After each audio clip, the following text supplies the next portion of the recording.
Bien, el tema de hoy es medición de conos normalizados del curso de metrología dimensional y mecánica de banda.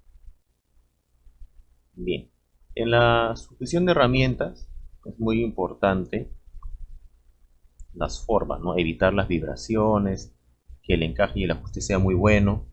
Entonces, ¿qué solución ha encontrado la industria para garantizar que las herramientas van a quedar fijadas de un modo correcto? Bueno, una de las tantas soluciones por un correcto ajuste y sujeción de herramientas es la elección de conos, ¿ya? Mediante conos. Cuando tú sujetas mediante conos, se genera un ajuste especial que limita las vibraciones, ¿no? Impide el aflojamiento, es difícil de aflojar incluso. Una vez que tú introduces esta contrapunta, que en el curso de máquinas herramientas de repente lo han visto, una vez que tú ingresas esta contrapunta a este otro agujero que también es cónico, es difícil retirarlo. Se requiere hacer de un procedimiento especial, ¿no? Para retirarlo, debido a que la sujeción es muy buena. Lo mismo ocurre acá, para la sujeción de herramientas de la fresadora. Este es el cabezal de una fresa vertical. De abajo hacia arriba se introduce esta herramienta, ¿no? Es el árbol portafresas. Se introduce la herramienta por debajo y con un tornillo por arriba se le ajusta. También, en la forma cónica, nos garantiza una buena sujeción, de tal modo que luego de retirar el tornillo, así es difícil retirar este árbol. Es porque ha quedado correctamente sujetado solamente por la conicidad y la rugosidad que tienen estas superficies, que queda completamente compacto, amortiguando así las vibraciones y evitando aflojamientos, ¿no? Necesitamos que las herramientas estén sólidas para mejorar el acabado. Entonces acá también tenemos otra forma de utilizar el cono. En metrología, lo que nos interesa a nosotros es no la fabricación de los conos, sino lo que nos interesa es la medición. Verificamos si las medidas son correctas según lo que deseamos, ¿no? O obtenemos medidas de algunos conos para luego replicarlos. Entonces nosotros acá en metrología estamos más interesados en la verificación de las dimensiones. Entonces hay una serie de pruebas que se le hacen a los conos, pero que son en orden. Entonces la primera prueba que le hacemos a un cono es la verificación de circularidad. Veamos. Acá en estos gráficos tenemos dos formas de hacer una verificación de la circularidad para conos exteriores. Entonces, porque también hay otra, ¿no? Es para cavidades cónicas, pero este es para conos exteriores. Entonces la primera forma es colocando el cono en una prensa con puntas correctamente centradas. Colocas el cono, colocas tu reloj comparador en un extremo y empiezas a girar, ¿no? El cono. Si no hay variaciones muy importantes en el reloj, este cono se considera que tiene circularidad en este punto. Luego desplazamos el reloj y volvemos a analizar circularidad girando el cono. Si el reloj no presenta muchas variaciones, también tenemos una buena circularidad en este punto. Finalmente, en una parte cerca ya al diámetro menor, donde también girando el cono se verifica la circularidad. Para hacer este procedimiento debemos hacerle agujeros en los extremos al cono. Pero ¿qué pasa si no queremos hacerle agujeros, no? No queremos malograr el acabado haciéndole agujeros. Entonces, ¿qué opción tenemos? Bueno, podemos colocarlos en este apoyo en V. En este apoyo en V, y el procedimiento es el mismo. Colocamos el reloj comparador, giramos el cono, y si no hay variaciones en el reloj, pues este cono tiene una buena circularidad. Ahora, ¿qué sucede si no hay buena circularidad? Entonces no estamos pasando ni el primer filtro. Este cono, si no tiene una buena circularidad, ya no es necesario hacer la verificación de las demás cualidades, ¿no? Como rectitud, diámetro, ángulo. Si no pasa la prueba de circularidad de este cono, ya podemos darlo por descartado. Pero vamos a suponer que pasa. Allá. Ahora para conos interiores, para conos, para medir la conicidad en interiores, en cavidades, para medir la conicidad en cavidades, ya no usamos el reloj comparador. O sea, al menos no lo usamos solo, lo usamos acompañado de su alexómetro, tomando las medidas de ovacidad, ¿no? Que ya lo hicimos en la clase precisamente de alexómetro. Ustedes ya conocen el procedimiento. Hay una metodología para medir la conicidad y la ovacidad. En este caso, ovacidad, ¿no? Es casi lo mismo que circularidad. Para este caso. Ya una vez determinadas las circularidades, vamos a verificar la rectitud de las generatrices. Entonces, vamos a ver a qué se refiere la... Primero que nada, la generatriz. La generatriz son todas... No, las generatrices son todas las líneas que están afuera del cono. Todas las líneas que están afuera del cono. O sea, la envolvente. Las líneas que forman la envolvente del cono. De la parte cónica del desarrollo, ¿no? Son todas estas líneas. Entonces tenemos que verificar que estas líneas están rectas. Ya, hay formas de hacer esto. La primera es con un patrón cónico. Un patrón cónico que ya está trabajado completamente recto, completamente redondo. O sea, solamente para verificar en forma directa si el cono está bien trabajado. Entonces, ¿cómo se utiliza este patrón? En la parte interior se le unta con una tinta, una pintura tenue, una capa, ¿no? Una pequeña capa de pintura en el interior del patrón. Se introduce el cono, se gira, y si el cono pinta completamente, ya con eso quedaría verificada la rectitud de las generatrices. De no ser así, si quedan huecos, partes que no se han pintado bien, este cono no tiene rectitud. Entonces también deberá ser descartado. Bueno, ¿qué pasa si no tenemos bloques patrón? Bueno, si no hay bloques patrón para patrones cónicos, entonces tenemos otras opciones. Puedes colocar unas planchas rectas y del ángulo que tú verifiques, ¿no? O sea, primero que nada que tienen que estar rectas. Planchas rectas, las colocas y verificas que no hay agujeros. En este caso, por ejemplo, sí hay agujeros, como pueden ver. Entonces, eso quiere decir que este cono no está recto. No es recto este cono. No debería haber ninguna luz, porque se supone que este patrón, porque también debe ser una plancha bien trabajada, completamente recta. Si tú las comparas acá, ves que hay agujeros. Entonces, este cono no es recto también. También se descartaría por la falta de rectitud. Igual se tiene que girar, ¿no? Para probar la rectitud en varios lados. Pero este cono ya de cajón no es recto.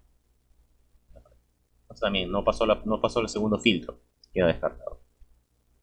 Ya, pero supongamos que sí pasó. Ya quedaría pendiente verificar el ángulo. Ya, antes de pasar al ángulo, ¿no? Estábamos en la rectitud. ¿Cómo hacemos con la rectitud de cavidades cónicas? Ya, estos son conos exteriores. Para cavidades cónicas no tenemos una imagen adecuada, pero se deduce que se puede hacer con un alexómetro, ¿no? Y un arreglo, ¿no? Tendrías que colocar fijar bien tu cavidad cónica y con el alexómetro desplazarte mediante un arreglo de soportes de manera recta para verificar si hay cambios en el palpador, ¿no? En el reloj comparador del alexómetro. Esa sería la forma adecuada, pero no encontré una imagen correcta como para ilustrar. Entonces, pasado eso, ya pasamos a verificar el ángulo. Si el ángulo es correcto o no. Una vez que ya comprobamos que hay buena circularidad, las generatrices son rectas, entonces ya podemos pasar a la siguiente verificación, el ángulo del cono. Ya, primero para conos exteriores. Aquí nos vamos a apoyar de el reloj comparador una vez más. En este ejemplo, como ya sabemos que estamos ante un cono recto, primero medimos, verificamos la circularidad en un punto cercano al diámetro mayor Y luego verificamos con reloj también un punto cercano al diámetro menor. Nos van a arrojar lecturas diferentes. Y esas lecturas las tenemos que restar y dividir entre la longitud que de la primera medida ha ocurrido hasta la otra, ¿no? Esta longitud tenemos que tenerla en cuenta. Con esos dos datos, con el arco seno, que es una función que la podemos encontrar en cualquier calculadora, en las calculadoras se encuentra como seno a la menos 1, sen menos 1. Entonces, introduces esta fracción y te debe dar un valor de alfa. Ese alfa es el ángulo, ¿no?, de conicidad. Tienes que verificar si es el ángulo que tú esperabas, ¿no?, obtener de tu fabricación, de lo que indica el plano. Si no es, caballero, se descarta. Ya, veamos acá. Acá tenemos otro cono exterior. Esta vez queremos verificar el ángulo. Igual tomamos una medición acá y otra medición al extremo. Pero tenemos que inclinar el cono con la ayuda de o bien bloques patrón, o si no con la ayuda de nuestra mesa en seno, ¿no? Mesa de seno, de repente la conozco. Es una mesa que se puede inclinar. Se puede inclinar un ángulo determinado. Entonces en esa mesa tú colocas, claro, con sus dos guías, sus dos puntas, colocas dentro de la mesa seno, inclinas el cono a los grados, lo inclinas a los grados que debería estar, ¿no? Esos grados a los que el diseño te indicaba. Los colocas y luego te fijas si efectivamente hay variación o no. No hay variación. No debería haber, porque la mesa de seno es una mesa para mediciones. Si tú le has puesto el ángulo correcto, no debería haber variaciones. Si hay variaciones, quiere decir que no se ha verificado pues el ángulo. Esa pieza tampoco es válida. Queda descartada. Ya, pero ahora, ¿qué hay con las cavidades, no? Verificación de ángulos en conos interiores, o sea, en cavidades cónicas. Ya, para hacer la verificación de los ángulos en las cavidades, vamos a utilizar estas esferas patrón. Son esferas que tienen una medida ya exacta y determinada, una tolerancia muy baja, que es precisamente para hacer mediciones de precisión. O sea que son hechas para medir, ¿ya? Entonces, ¿cómo realizamos esta medición? Primero introducimos una esfera pequeña, pero no más pequeña que el diámetro menor. Y es una esfera que no sea menor al diámetro menor del cono. Entonces, una vez introducida la primera esfera, tomamos la medición con un profundímetro de qué tan hondo ha caído esa esfera. Tendríamos el dato H2. Luego colocamos una segunda esfera de mayor diámetro, pero que no sea mayor al diámetro del cono, al diámetro mayor del cono. Introducimos y tomamos medición de H1 con un profundímetro. Tendríamos H1. Los radios, como son esferas patrón, son conocidos, son exactos. Con eso obtendríamos el valor de L. L nos sirve para igual usar la función arco seno en este triángulo rectángulo. Tenemos L, que es la hipotenusa de este triángulo rectángulo, y R menos R, que vendría a ser el cateto opuesto del ángulo alfa. Y obtendríamos el ángulo, bueno, verificaríamos si el ángulo corresponde al deseado, ¿no? Bien, veamos. Una vez verificado el ángulo, ya podemos hacer la verificación de los diámetros. Si los diámetros son los correctos o no. Ya. Bueno, de primera impresión lo que se nos ocurre para medir un diámetro es usar un calibrador o un micrómetro, ¿no? Según corresponde. Pero en los talleres de metrología se nos da otra opción. Es utilizando cilindros patrón, como los que están acá. Como estos cilindros patrón. Tienen medidas determinadas. En este caso podemos utilizar, mientras más grande el cilindro, mayor facilidad de cálculo y mayor precisión, ¿ya? Entonces, con un cilindro más o menos mediano, nos permitiría hacer una buena medición de este cono, ¿no? Del diámetro menor del cono. Lo colocamos sobre una mesa recta, sobre una mesa de rectitud, mesa para hacer mediciones. Colocas el cono y colocas las esferas. Bueno, los cilindros en este caso, a los costados. Luego mides de extremo de una esfera al extremo de la otra esfera. Ahí sí puedes utilizar un calibrador a un extremo del cilindro, quise decir. Puedes usar un calibrador o puedes utilizar ahí un micrómetro según el tamaño, ¿no? Dependiendo qué tan grande sea la distancia.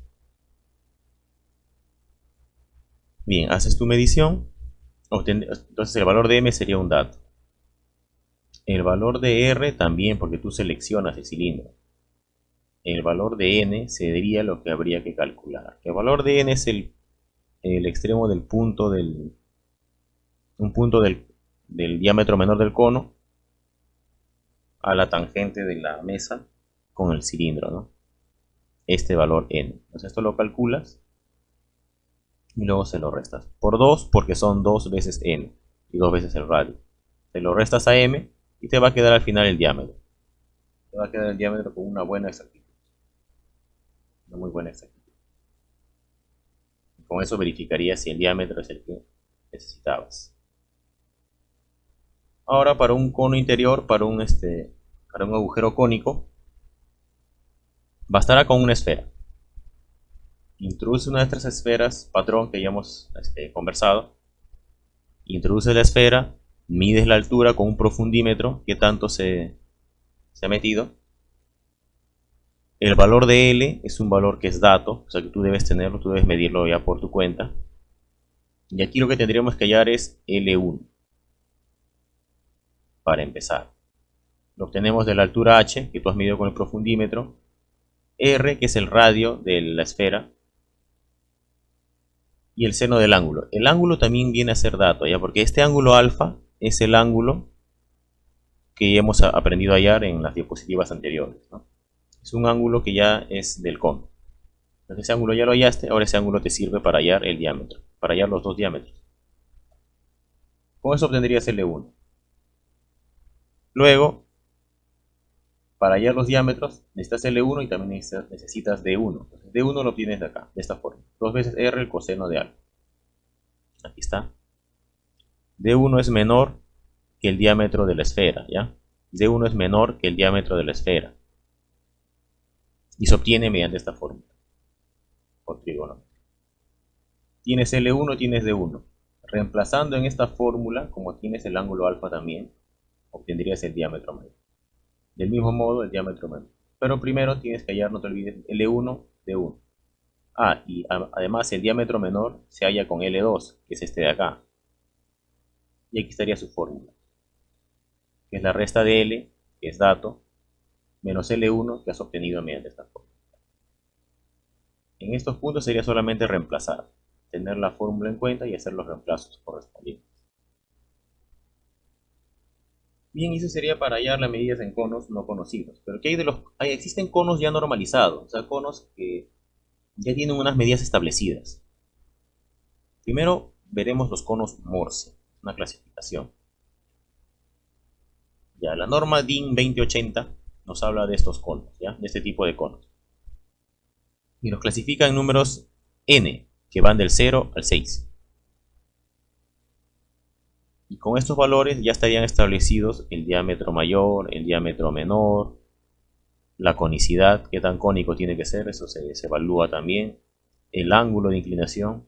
Si tú vas a fabricar un cono Morse, te vas a guiar de esta tabla. Si es que quieres fabricar uno, o si quieres, si vas a hacer la medición, por ejemplo, de esta herramienta, es típico en las contrapuntas, o en las puntas de tornos, que esta parte de acá sea un cono Morse. Es lo más tradicional, es lo común.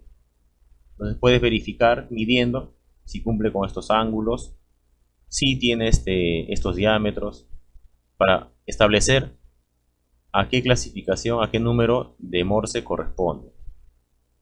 Pues igualmente, si quieres fabricar, tienes aquí los datos para fabricación. Los tomas directamente de las tablas. Fabricas tu cono Morse. Estas medidas son válidas tanto como para el eje cónico, como para el agujero cónico. Bien, eso sería en Morse. Pero también hay otros tipos de conos normalizados están normalizados bajo la norma ISO.